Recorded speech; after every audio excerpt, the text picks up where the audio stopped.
What is your fake it till you make it story? Story 1. Not me, but my cousin applied for a brand new restaurant job and didn't get it. Her friend got the job, and she was pissed she didn't get hired. So her friend told her where / when orientation was, and she decided to fake getting hired till she made it. She went to orientation, all the training, introduced herself to all the staff, management, and made her presence known. After a couple of weeks working, everyone got their paychecks, except her. She went up to management and was like, "Woof, everyone got paid but me. You've seen me working for the last 2 weeks." Management goes into the computer system and checks. "That's so weird you're not in the system." "I'm so sorry. Must be a clerical error. We will get you in the system and paid right away." And that's how my cousin fake got hired till she made it. I want to be like her when I grow up. Story 2. I'm an artist who works in the film industry. Some years ago, my wife got pregnant, purposefully, and I had to try to find a way to make more reliable income while she was on mat leave, and for the foreseeable future, as we knew we weren't only having one. I also wanted to stay in film. I got work as a grip. Grunt work lugging things around set and building / setting up large bits of lighting gear. No clue what I was doing. I started off on big shows like The Flash and Arrow. A friend got me work on a small set, and only 13 days into working as a grip, which I didn't tell them. They made me the key grip. Key is film talk for manager. I was in charge of a whole department, which is 1/2 of the lighting team. Faked it until I made it. Fast forward over 5 years. I have over 30 credits to my name as a key grip. I own an entire 5-ton truck's worth of gear that I rent out, which makes as much money per show as my wage did. My wife is back at work after having 2 kids, and I'm a stay-at-home dad with consistent passive income and the time to continue to write and audition whenever I need. Story 3. I'd always been interested in programming. As a kid, I tried to teach myself C and Java with mild success. Fast forward to the time I'm 24. I'm working as a piercing apprentice at a tattoo shop making $20/day a few days per week. I meet a girl, fall for said girl.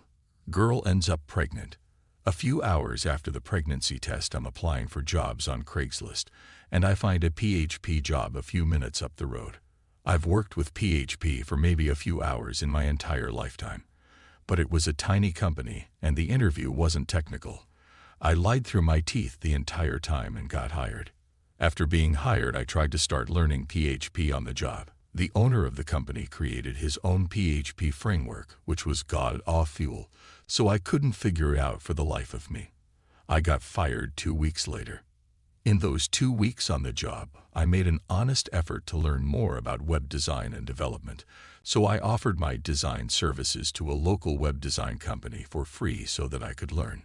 Walking home after being fired, I called up the web design company, and they ended up hiring me. I would learn on the job for a year or so, and then take my skills to get more money somewhere else.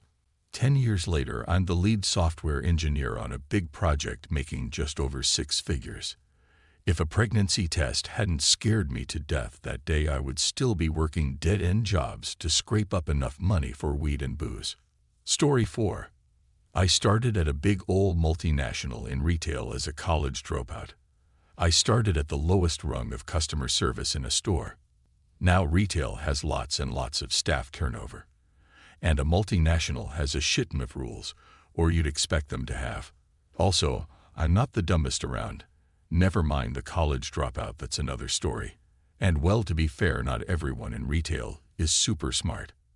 So there was a consistent lack of management, or they didn't care. And all the rules and regulations had gaps in them. So people start asking questions. How do I solve this? What should I do next? Etc. Nobody had an answer to these questions, so I started answering them using common sense, or what I'd think should work.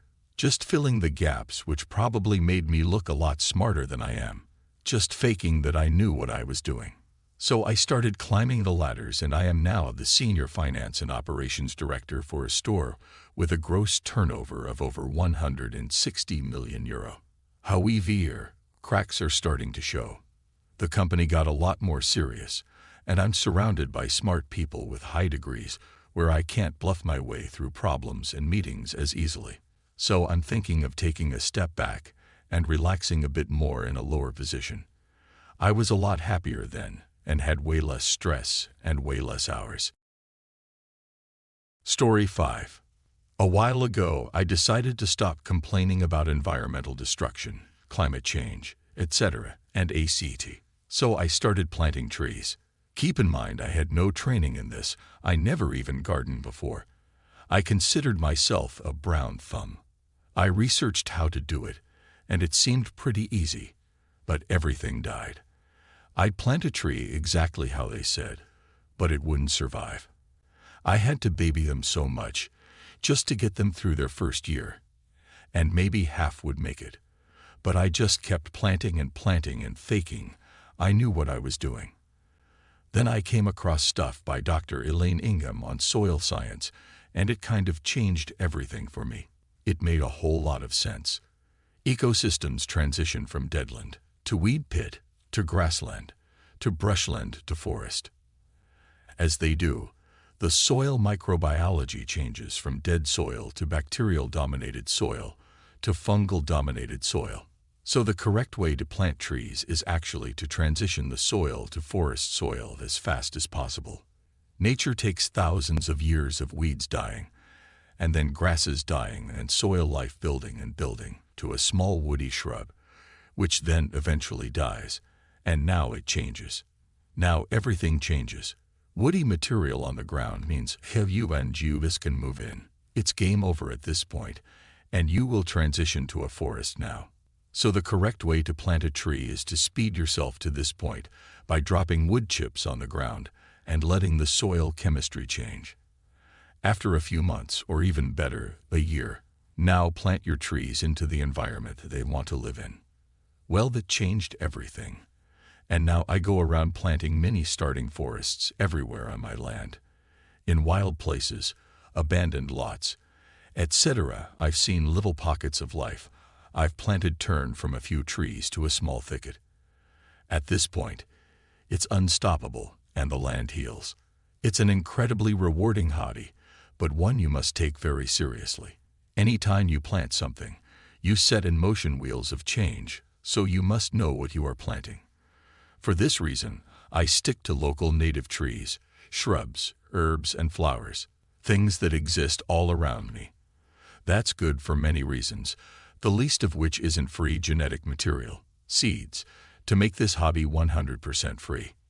What is really rewarding, though, is driving to work and seeing a bird perched on an apple tree that I planted, in a cluster of life with bees buzzing around the apple, haskap and lovage and borage and strawberries, and asparagus, clover, fruit tree guild, looking and seeing apple saplings bursting up through the sweet Sicily. The ecosystem has its foothold now, and will replicate itself, sequestering carbon and healing the soil long after I'm gone. So I started as someone who considered themselves a brown thumb, and with a little action and knowledge-seeking, I now have pockets of life all around my community that are expanding and growing, that I was the catalyst for creating. That's a legacy right there. And that's how we reverse climate change and give our children a world worth living in. Story 6. When I was younger, I used to randomly apply for jobs out of curiosity. Worked at a ton of places: junkyard, machine shop, security at a porn store, etc. Well, one job I applied for was an analytical position at a small insurance company. I have absolutely zero experience in any office setting except a call center, and was not qualified for the job at all. My resume was 100% lies. I even made up the name of the college. Well, they hired me. The place was so disorganized that I essentially just kind of talked my way into it. The people interviewing me didn't even know what position it was for. They paid me $60,000 a year, 3 times what I had ever made. I was 19 and absolutely rolling in money. I even had a little office. I didn't really know what I was supposed to be doing, so I just kind of flew under the radar. My parents thought it was hilarious. I was literally making as much money as my dad, who was a metallurgical engineer. Unfortunately, it didn't last long. A larger company bought us out, mined the company, and fired everyone. I stole a couple laptops on my way out. One of the guys I worked with talked someone into giving him one of the company cars, a super nice BMW. Story 7. Graduate School, Doctoral Program. Anyone who has endured this pain understands that the transition from undergraduate to graduate training can be very much intimidating and elicit imposter syndrome. Everyone in my cohort was faking it till making it, but in that process of stress and class and practical comps and writing and research and teaching and learning, you eventually make it. But it's a bitch getting there, and every day early on feels pretty fake. Just gotta get your mental health right. Get your physical health right. Get your social support right. Make sure to keep your hobbies up. Try to research something you're marginally actually interested in. Establish good relationships with faculty, your cohort, your PI, etc. Trust in your self-efficacy. Keep grinding, faking it, and doing the best you can, until you come out the other side all the wiser for it. The competency and confidence will come, but not without the sacrifice of anxiety and time put in. A lot of people think doctoral programs are about intelligence. Sure, to some extent, but not nearly as much as people think. It's really about persistence, determination, commitment, resilience, and grit. The process will test you and break you, but you will grow, and you can succeed. Story 8. I enlisted in the Army in my late 20s, and after a couple of deployments to Iraq in my 30s, I decided to make the Army my career. I wasn't particularly gung-ho. I know that's the Marines, but a lot of people wouldn't get it if I said I wasn't hoo-ah. But I liked being in the Army, and I liked the people I worked with. And people liked to work with me. Eventually, I got wounded, and it was one of those Forrest Gump-type things where I was discharged, but not really messed up. So here I was in my mid-30s with no real civilian work experience going out into the real world at the exact same moment that the economy took a nosedive. I ended up using the GI Bill to go to college, and thanks to a couple of semesters of community college I took before enlisting, and taking a full load of classes every semester, including a full load in the summers, I managed to get my BS in Information Science and Technology with a minor in business in 3 years. After school, I hustled my ass off and took one temp job after another so I could get some experience working in corporate environments. Somehow, and I'm not sure exactly how it went down, I managed to land 1-year contracts with companies that pretty much everyone has heard of. I started out doing basic data entry, which then led to data analysis, which eventually led me to my career in payroll processing. All of this from some high school dropout Gen X slacker who spent most of his 20s working dead-end jobs, singing in a punk band and smoking weed every day. When I went to college after the Army, I had no idea how to do shit with computers. Like I could surf the internet and play video games, but that was it. And not counting the Army, my most impressive job title was Assistant Third Shift Stock Manager at a grocery store.